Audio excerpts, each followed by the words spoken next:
તાલુકા પંચાયત વલણ 1 બેઠક માટે આમ આદમી પાર્ટીના ઉમેદવારે ઉમેદવારી પત્ર ભર્યું. સમર્થકો હાજર રહ્યા હતા. આગામી સ્થાનિક સ્વરાજ્યની ચૂંટણી જાહેર થઈ ચૂકી છે, ત્યારે બે મુખ્ય પક્ષો કોંગ્રેસ તેમજ ભાજપ દ્વારા તૈયારીઓ શરૂ થઈ ચૂકી છે.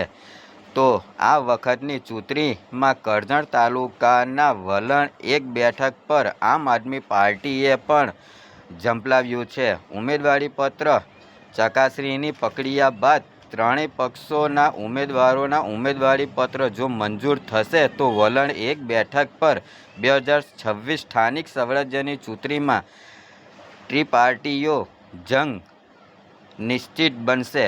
આજરોજ કરજણ તાલુકાના વલણ બેઠક માટે કરજણ તાલુકાના વલણ 1 બેઠકના આમ આદમી પાર્ટીના ઉમેદવાર યુસુફભાઈ વલી હસન અલી સમર્થકો સાથે તાલુકા પંચાયત કચેરી ખાતે આવી પહોંચ્યા હતા.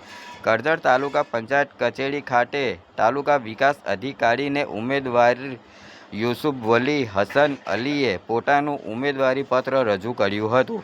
હવે જોવાનું એ રહ્યું કે આગામી 26 એપ્રિલ યોજાનારી વલણ 1 બેઠકની ચૂંટણીમાં મતદારો કયા પક્ષને ઉમેદવારની વિજયની વરમાલા પહેરાવશે તે આગામી 28 એપ્રિલના રોજ જાણવા મળશે. Report Palej news Gujarati.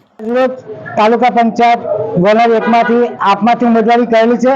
મને વિશ્વાસ છે કે જંગી બહુમતીથી વલણ ગામ મને ચૂંટી લાવશે અને દરેક અધૂરા કામો પૂરા કરીશ.